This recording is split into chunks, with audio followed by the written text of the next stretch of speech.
Good morning.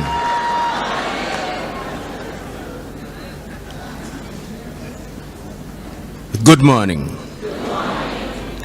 Let me say how happy I am to be with you this morning.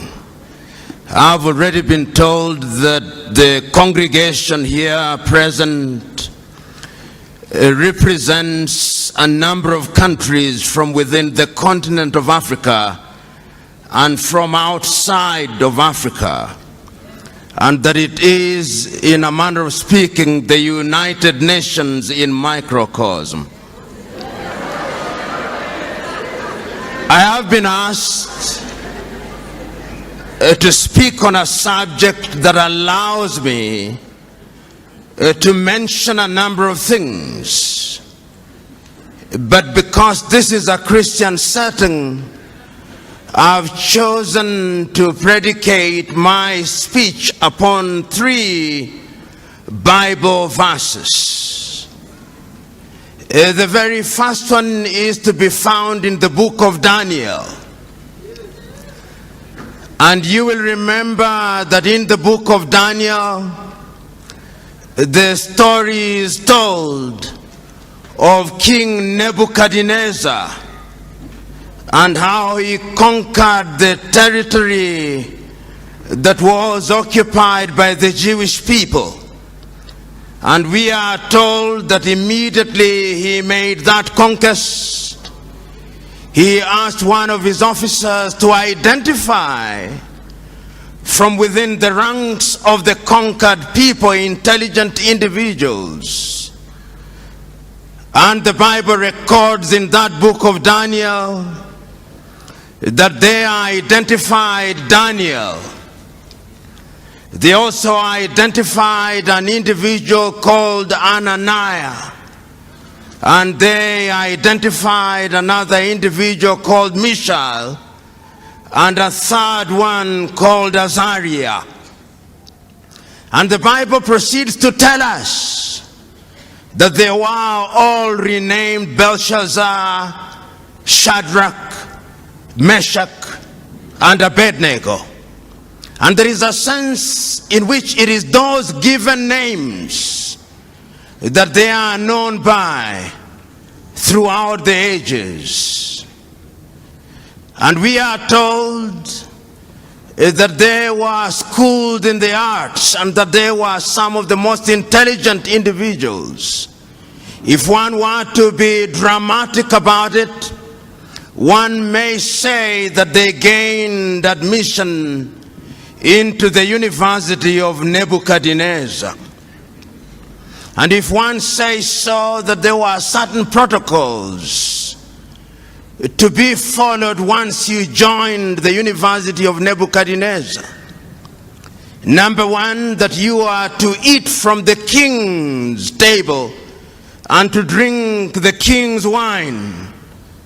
But these individuals were so wedded to their own conviction for their own God that they made a request of the king's attendants that they be allowed to take food that was not served from the king's table. And we are told that after 10 days, they were better than everybody else. And we are further told that on the day of graduation, when they were examined, they were 10 times better than everybody else. That is the first verse in the Bible, the first chapter in the Bible, upon which I'll predicate my presentation. The second chapter in the Bible on which I shall predicate my presentation is to be found in the book of 1 Kings at chapter 18. It is a story with which you are familiar. It's the story that gives us Ahab in the Bible and gives us one of the most notorious women in the Bible, Jezebel. And we are told that there had been no rain in that land for a long time. And the story we are told of a man called Obadiah, who was sent by Ahab to go and look out for the prophet Elijah. And we were told how this Obadiah was scared. And we are also told how God instructed this Elijah to go to the palace of Ahab.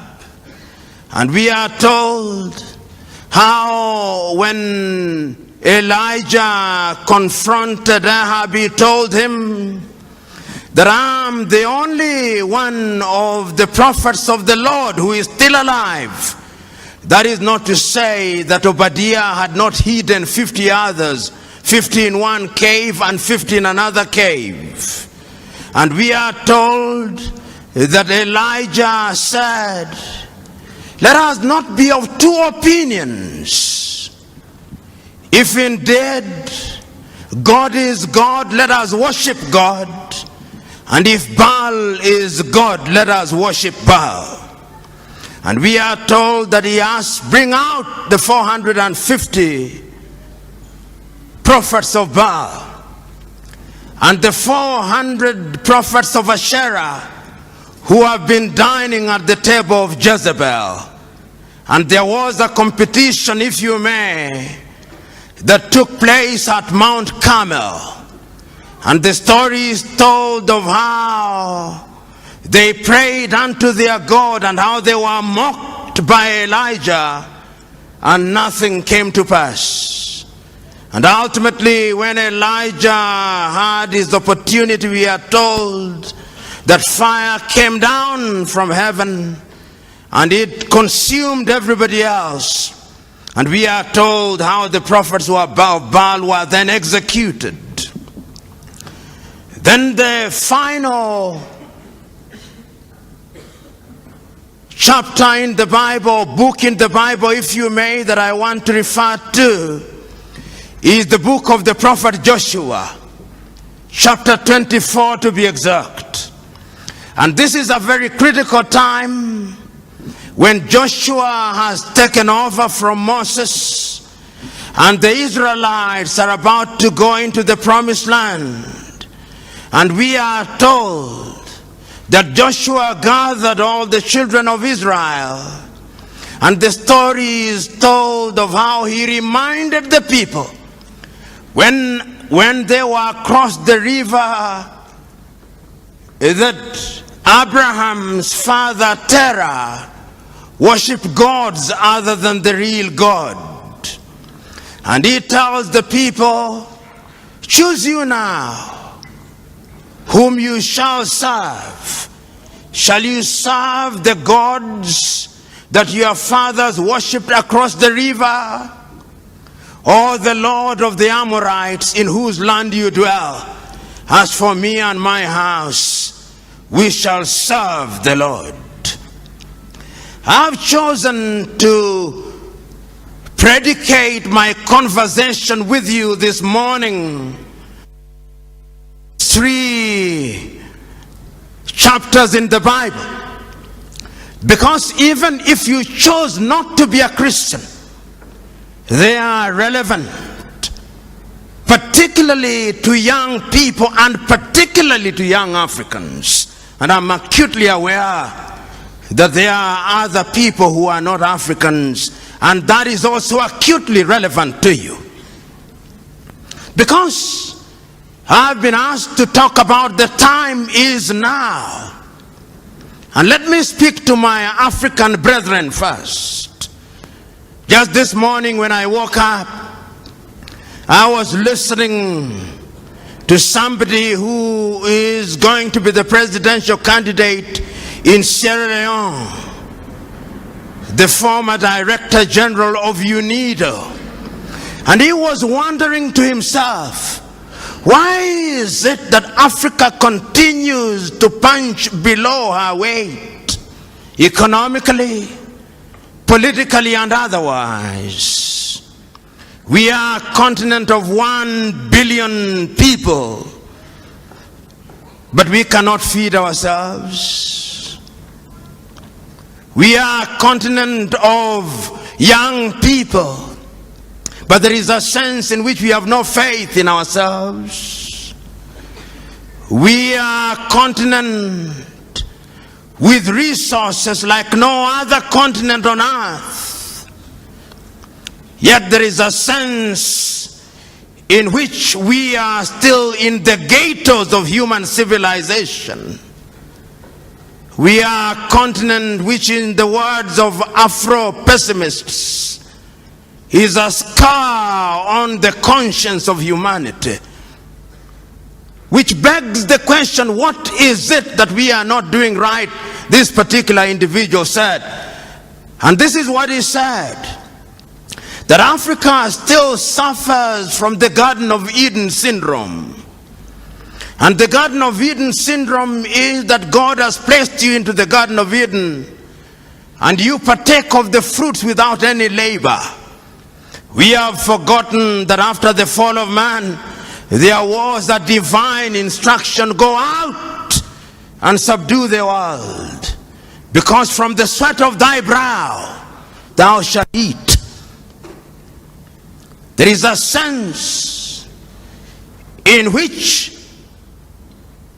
the 3 books in the Bible that I talk about speak to my agenda. They speak to the entire question of choice. And let me tell you one thing. The African continent has been traumatized and remains traumatized to date. Africans were enslaved. Africans were colonized. Africans claim that we gained our independence, but the neo-colonial project is alive and well.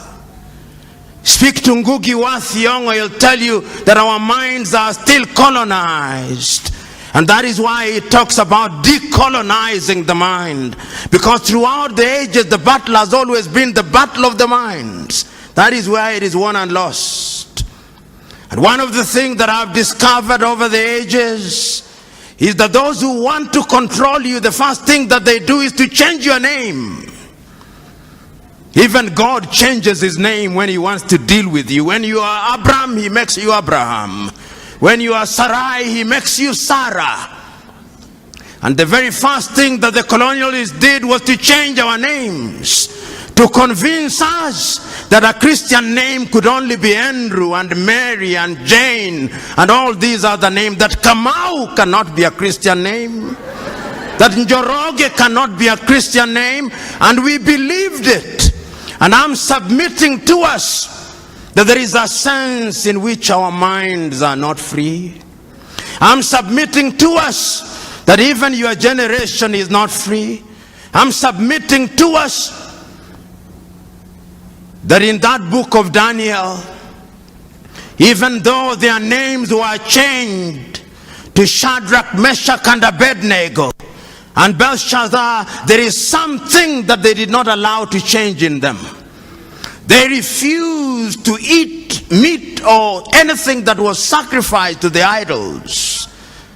And you remember that day when Nebuchadnezzar put forth an image which was 6 cubits high and 6 cubits wide. And they reported to Nebuchadnezzar that this young man had refused to worship this idol. The young man said, we shall not worship it because the Lord that we serve is going to save it. But even if he does not, we shall not bow down. And the story is then told that when they were thrown into the fire, those who threw them into the fire were consumed by the fire.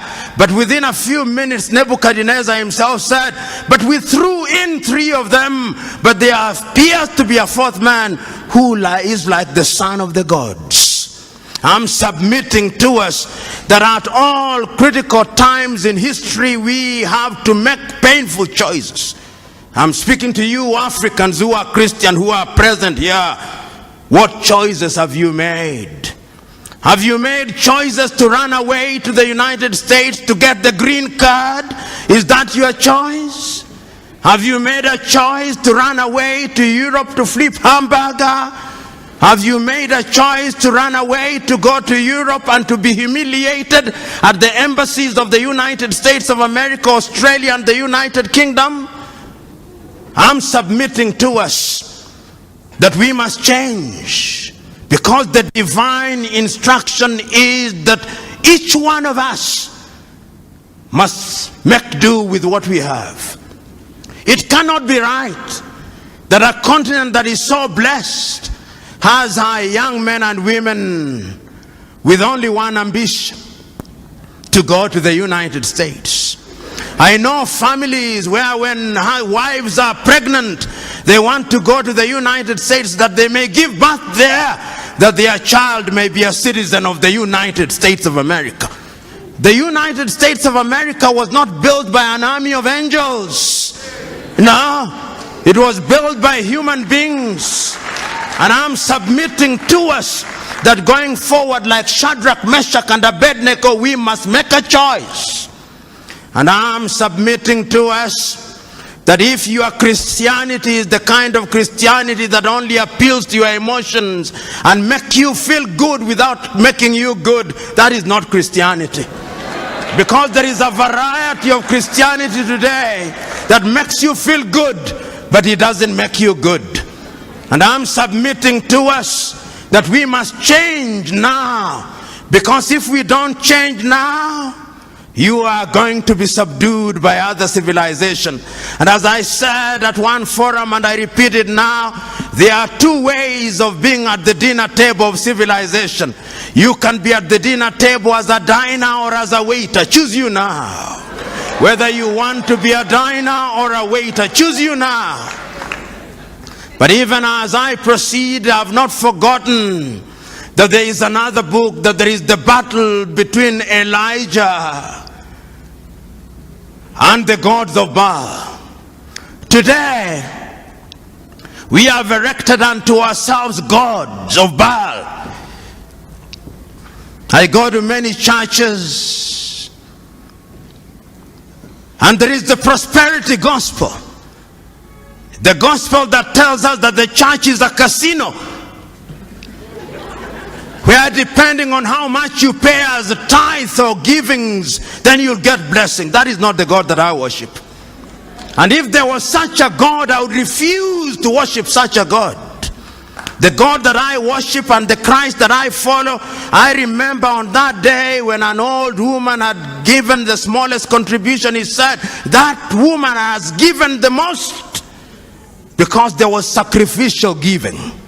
We must now interrogate our Christianity, because Paul says, I would want you to be like the Christians of Berea.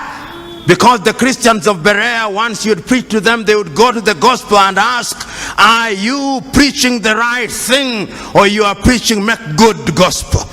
I'm submitting to us that at critical moments in history there has always been a choice, and this is what Elijah is confronting the people with. He says, for how long shall you waver between two opinions? If God is God, worship God, and if Baal is God, worship Baal. I'm submitting to you that the time for choice is now. If material things are the things you want to worship, if you think that having Lamborghini, if you think like having Ferrari and all these other goodies is the right thing, then you can go on. But the last time I checked, greed is insatiable. It's like drinking salty water. The more you drink, the more you want. So choose you now. You Christians and Africans shall come to the white men who are present in this room shortly. I'm submitting to us, and there is a preacher that I love for only one thing. Sometimes I think he go overboard on his love for Israel, John Hagee. And he says one thing that I love: the uncompromising message of Jesus Christ. It is the same yesterday, today, and tomorrow. So that there is no question of humoring you in the church. It is telling you as it is. And I'm saying that even as we are waiting for heaven, and heaven will come in the fullness of time, in the intervening period we must eat. In the intervening period, we must go to school. In the intervening period, we must make Africa great. And we can make Africa great. What pains me most is when I see young men dying in the Mediterranean Sea. You know, a long time ago, they took Africans to Europe and Caribbean a long time ago. And they were wailing and kicking. And I've seen the dramatization of Alex Haley's Roots. And I've seen how in Roots a young man is taken from the Gambia, Kunta Kinte. And I've seen how Kunta Kinte refuses to change his name. And they call him Toby, but he says, I'm Kunta Kinte. Ultimately, for strategic reasons, he accepts the name Toby. But he retains Kunta Kinte throughout the ages. And 200 years later, Alex Haley is able to trace his roots. But today, young Africans are going to Europe willingly to be enslaved. It's slavery by another name. Because you are paying wages, you are paid wages that can barely keep you alive. I'm submitting to you who are here. Africa is the land of action. I'm submitting to you here that the Europeans will never respect you if you don't respect yourselves. Because respect is earned, not given. I'm submitting to you that you will never sit on the table of civilization as equal partners unless you are demonstrated that you are worthy of being a diner rather than a waiter. Choose you now what you shall do. The book of the prophet Joshua is also another book. It speaks to the Israelites. The Israelites were in captivity for 400 years. They brought Moses unto them. Moses delivered them. But at critical moments, they wanted to go back to the flesh pots of Egypt.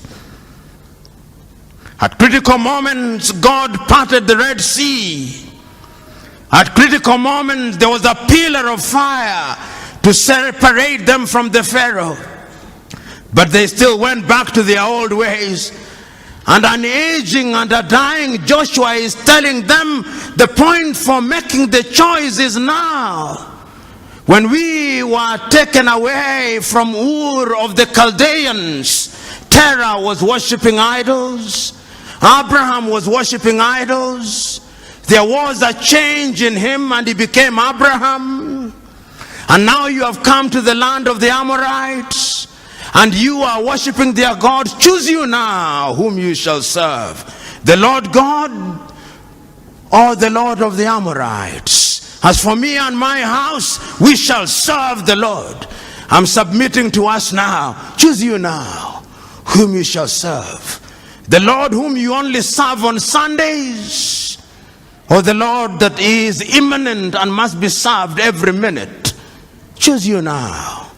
As Christians and as Africans. One can go on and on. But let me turn to the white people who are present in this assembly, who are our brethren. You came here by divine instruction to evangelize Africa. But in your land, God no longer has the opportunity to operate. That is why I'm happy to see you here. Because Africa now leads in evangelization. And this is how God operates. There was a time when the white men came here to evangelize. They lost God. I'm not saying that there is a godless society, but there is a sense in which when one travels to Europe, one sees cathedrals being converted into discotheques and museums. And here we are struggling to operate in a tent. How I wish that we could have the faith spoken of in the Bible, that we could uproot the cathedrals that they may settle here. But I know that that is wishful thinking, that there is no abracadabra in this thing, that I know. But I'm submitting to us that your presence here is a good thing. Is a demonstration that we are children of God, children of a God of diversity.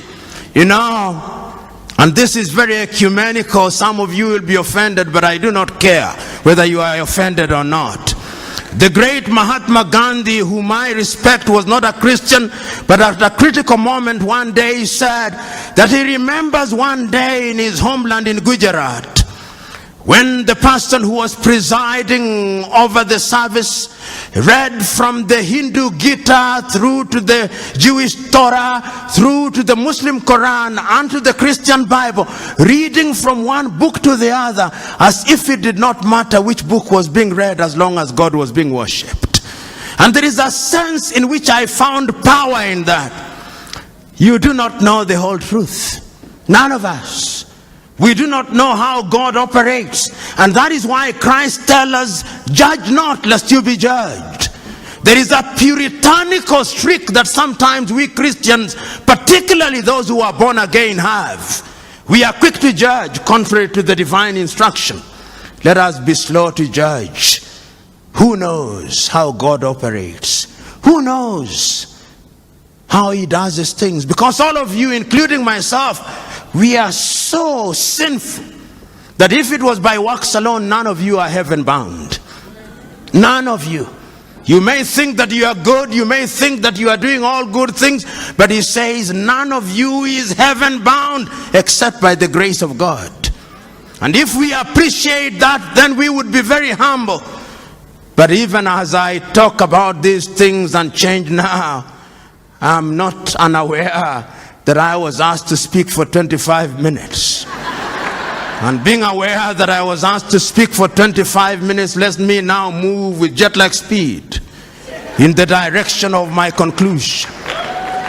What is it that I've been saying? I'm saying that we who have the advantage of knowing God, we are in a unique position because we may sin, and throughout the Bible there are many sinners. I used to wonder why God said that David was a man after his heart. This man David, who took Uriah's wife, this man David, who took Abigail, this man David, who sent Uriah to be killed, this man David, of whom the Israelites sang that Saul kills by the thousands, and David by the tens of thousands. I said, how could he possibly be a man after God's heart? But then I made a discovery that the man is so human, so prone to making mistakes and to sinning, but so devoted that when he sins, he goes to God with a contrite heart.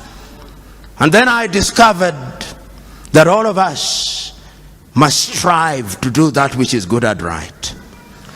Then I discovered that wherever we are, whatever we do, we must use our Christianity well. A friend of mine told me not so long ago that he was at an airport in the United Arab Emirates, and there was a signpost. Whether this story is true or apocryphal, I do not know, but I'll use it nevertheless.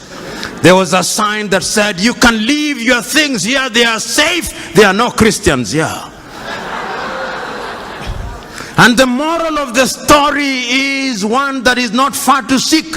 We claim to be 80% Christians, and yet we are one of the most corrupt nations on earth. Where is our Christianity? We claim in Africa to be immune from all these other things. I know there are Ethiopians here, and I'm not unaware that your economy is doing well, but yet the Oromo has a problem with the Tigrinya, and the Tigrinya with the Amhara. So that when the chips are down, the blood of ethnicity is thicker than the blood of Christ. I know that there are Ugandans here, and I know that there are moments when being a Muganda is more important than being an Acholi or a Teso. The blood of ethnicity is thicker than the blood of Christ. And the people whom I love, the Rwandese, are here.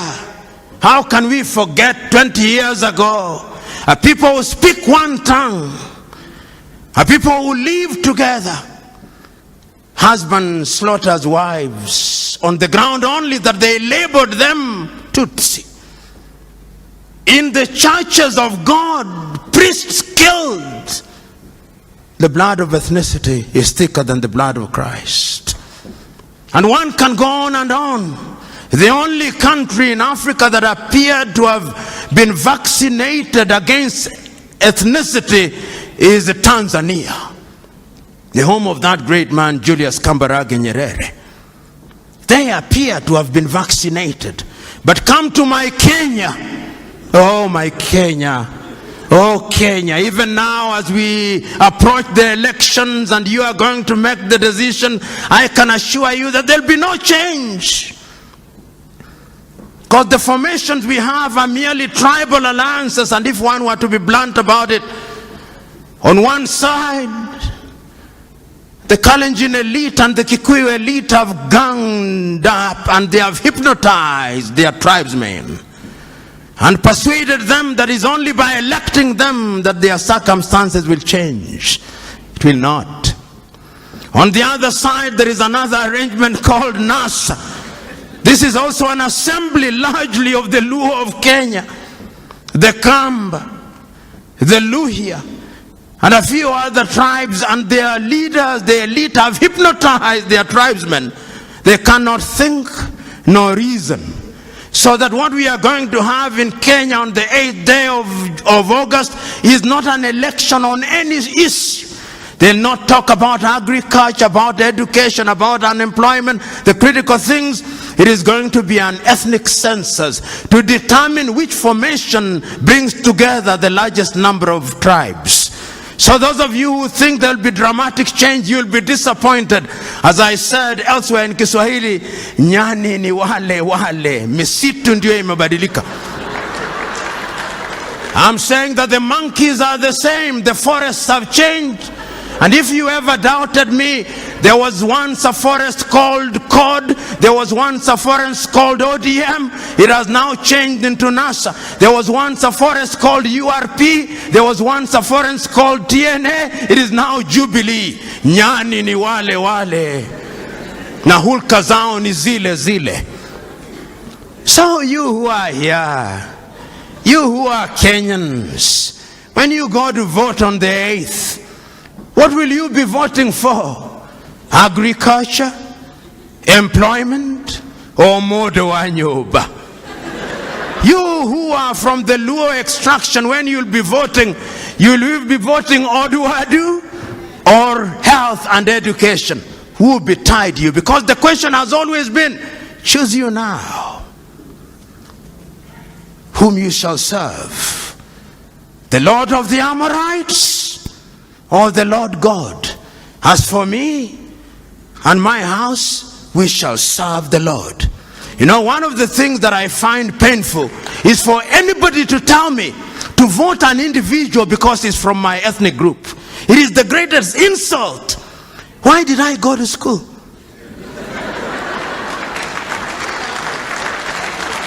You tell me what you are going to do about education. I'm about to conclude, timekeeper. The British have an election today. If you came to Kenya and listened to what, you would think that there is an animal called election, which has never been seen by any human being since creation. And that God has instructed that Kenya be the experimental ground. You listen to what is happening, yet elections are known. Is a competition of ideas. Within a few hours, tomorrow, the day after, we'll know who is the Prime Minister of the United Kingdom, and they'll be counting 50 million votes. In Kenya, we'll be counting no more than 10 million votes, and Africans can't count.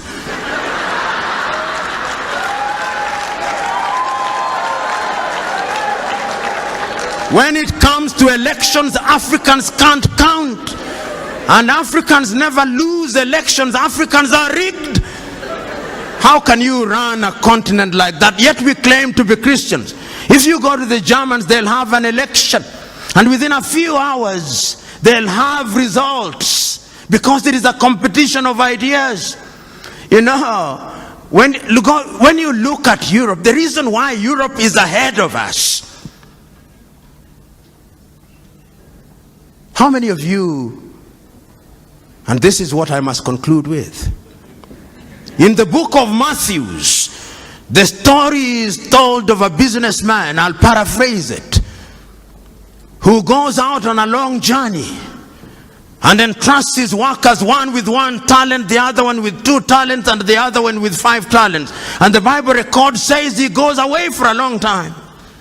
When he comes back, he goes to the one who was given 2, and he says, Lord, you gave me 2, I've worked on it, and is now 4. And the master says, good work. And he goes to the one with 5 and says, Lord, you gave me 5, and I've worked on it, is now 10. Says, good work. And to the one with 1 talent, he says, I know you. You are a hard-hearted person who likes to reap where you have not sown. And therefore I kept it, here it is. And the master says, why shouldn't you then have given it to those who are in the business of giving interest? And the Bible records, and to those who do not have, even the little that they shall have shall be taken away, and it shall be given to those who have. We have, but we don't utilize. That is why God has now brought the Chinese to take it away from us. That is why God has brought all these people to take it away, because we do not know what it is. I can go on and on, but what is the wisdom of going on and on? When it is so clear that we must make a choice. So I'm submitting to us in conclusion that this is the choice. The choice that we are confronted with is the choice that Shadrach, Meshach, and Abednego were confronted with. To choose to worship the god idols erected by Nebuchadnezzar, or to remain faithful to their agenda. The choice that you are confronted with is the choice that Elijah presented to the prophets of Baal. Choose you now. Do not waver between 2 opinions. If the Lord is God, serve the Lord. If Baal is God, serve Baal. And the latter day Baals come in the form of cars, houses, and other earthly things. The other choice is the same one that Joshua gave to the Israelites. Choose you now whom you shall serve, the Lord whom your fathers worshipped across the river, or the Lord or the God of the Amorites in whose land you serve. As for me and my house, we shall serve the Lord. I'm submitting to us that you young Africans must change Africa. You young Africans must do something for Africa. And you are not going to do it by tweeting, no. You are not going to do it through Instagram, no. You are not going to do it through Facebook, no. You are not going to do it through social media, no. The last time I checked is that you must roll up your sleeves. You must roll up your sleeves and go into the arena of action. Suffer, sweat, plant the tree in the knowledge that those who plant the tree may never enjoy its shadow, but the joy is that the planter of the tree has planted the tree. Another generation will water the tree, another generation will prune the tree, another generation will enjoy her shade. God bless you.